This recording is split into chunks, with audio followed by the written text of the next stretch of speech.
The point of the Bible is the person and work of Jesus Christ. So this is a book fundamentally about the revelation of God to mankind, and the center of that revelation is Jesus Christ, him crucified, risen, and returning.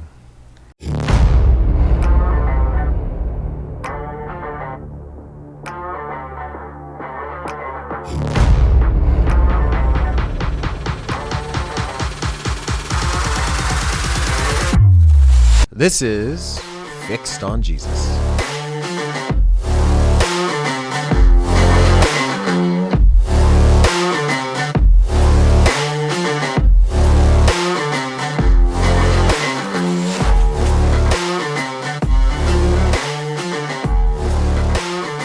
Here we are, Fixed on Jesus. Fixed on Jesus is a podcast that we are beginning today, and you can liken it to a train.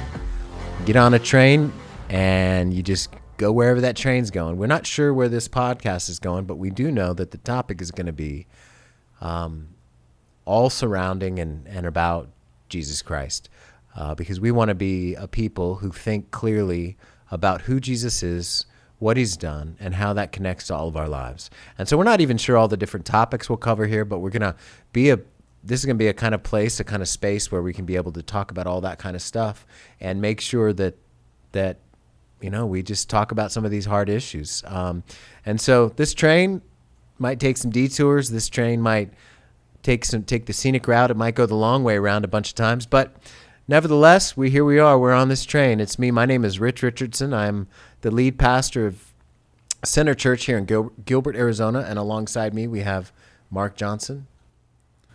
Hey guys, how's it going? Glad you're tuned in.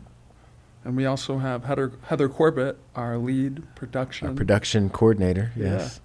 Yeah. She has no microphone, but she controls the levers of power here at Fixed on Jesus. All of them. Yes, that's right.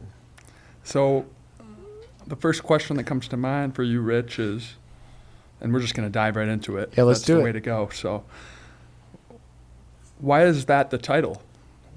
Why is Fixed on Jesus the title?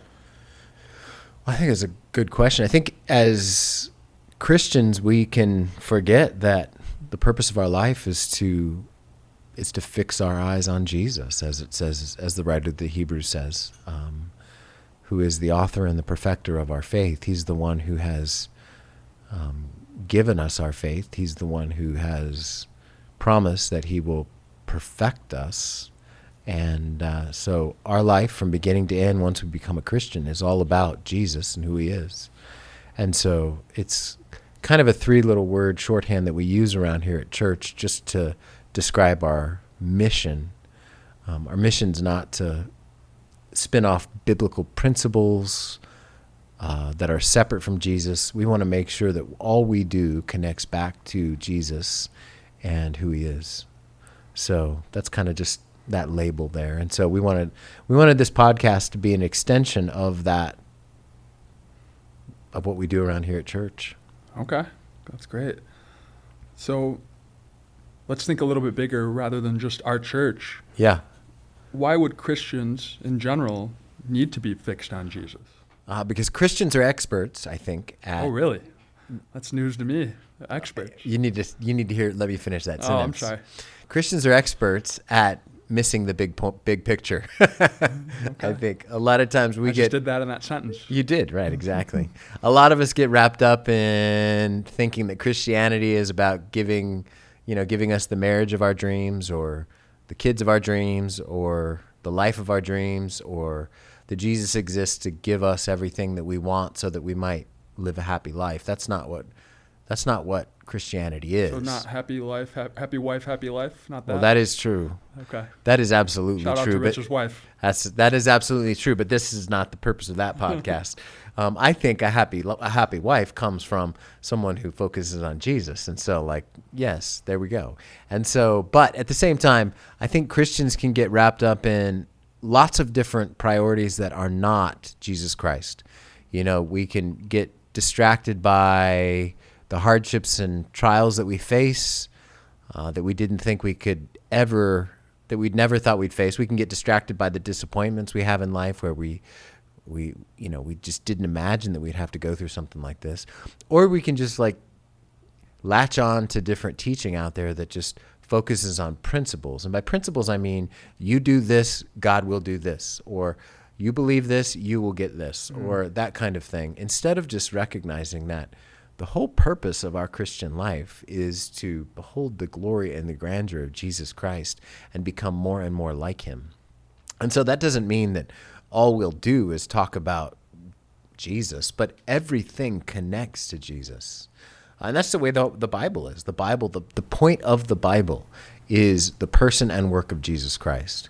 It's not a manual or a handbook on good government. It's not a manual or a handbook on all kinds of different ways that people try to use this. This is a book fundamentally about the revelation of God to mankind, and the center of that revelation is Jesus Christ, him crucified, risen, and returning. So it stands to reason that, I think Christians forget that. We forget that, right? Paul says in Philippians, to live is Christ. And sometimes I think for us, we can think to live is that I have this job, or that I have this spouse, or that I have my health, or that I have my kids doing what I want my kids to do, or that I have this and this or that and this. We want to just boil it down and remind ourselves, no, to live is Christ. Amen to that. That was going deep on that one. You answered the question with a lot of extra amazing details too. The last question is, why is Jesus different than any other teacher or historical God, or what distinguishes him? Jesus is different because Jesus is the only one who defeated death, right? So every person that's ever lived before us has died. Every person alive will one day die. And Jesus was the only one who lived, died, rose again, and by rising defeated the power of death. So even just logically, that right there means that we should pay attention to him. That means that we should be thinking about him as preeminent. I mean, Buddha's dead. Yeah, and everyone pays attention to him, even the people who don't believe in him. Right, exactly. You can't ignore him. I mean, he's also different because he not only did the resurrection validate his ministry, but he also said things of himself that nobody else said of themselves. Jesus said, I am the resurrection and the life. No one comes to the Father but by me. And he's saying there in John 14:6 that there is no other way to be saved except through the ministry, the death and resurrection of Jesus Christ, of himself. I mean, Buddha didn't say that. Joseph Smith kind of did, but that's another conversation. Muhammad didn't say that. I mean, all these religious leaders didn't say those things. Jesus did. So he's someone who is either just completely deluded, or he is who he says he is. As Lewis said, liar, lunatic, and Lord. I mean, that's what Lewis would have said from mere Christianity. And so you can't ignore him. And so I think unbelievers have to grapple with who he is, and believers continually need to grapple with who he is and what he says he's doing. Amazing. Yeah, he's changed my whole life, so Amen. I understand. Yeah. All of us, right? Yeah, and continuously changing. That's right. So that's our first that's our introduction to Fixed on Jesus. We want to make this a short but sweet episode of some theology, some of Rich making fun of me, some different things like that. One of the things Mark doesn't understand is like Christian culture. There's a lot of Christian culture because he didn't grow up. I did not. In Christian culture. Last week we had a youth camp, and I told him there's certain things that mark every Christian youth camp. There's 3 things that mark every Christian youth camp. Do you remember what those are? I think I do. What are they? One of them is you have to experience the most delicious food. No, bad food. Bad Bad I was food. being kind. Okay, no, bad food. Who knows who's listening to this? It's bad food. So the bad food, the playing games in the dark. Not just include games running. in the dark. Running. Yeah, Games in the running dark. games that involve running in the dark. Yeah, That's just normal for a Yeah. youth camp.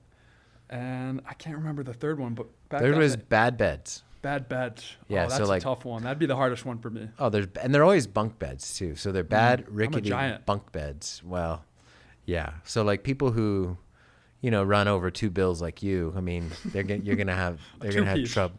Yeah, you're gonna have trouble. So, that's sort of the rite of passage. So from time to time, I'll talk about some Christian culture stuff that Mark doesn't know about, Which is a lot. and just to try to inform him on these things. Mm-hmm. But that's what youth camp's like. Now I hear, in all fairness, the food actually was much better up there at this camp. That's what I heard. Yeah. So, All right. sounds like that was a happy exception for the kids that were up there. Yeah. So including me learning about cheesy Christian culture from the past, Rich is going to learn different slang words. That's true. Yes. And whether he retains any of that information doubt. or not is still, open. So if but- someone wants to email, what do they do? How do they Yeah, contact? They have suggestions to like slang suggestions or Suggestions, stuff. church real questions or like cheesy Christian culture stuff. Yeah, we accept memes, we accept videos, we accept... So how do they videos. contact us? They contact us at production@centergilbert.com. We're just so grateful that you tuned in, and we look forward to our future episodes and getting some engagement and feedback from you. And thank you, and God bless. See you, everybody.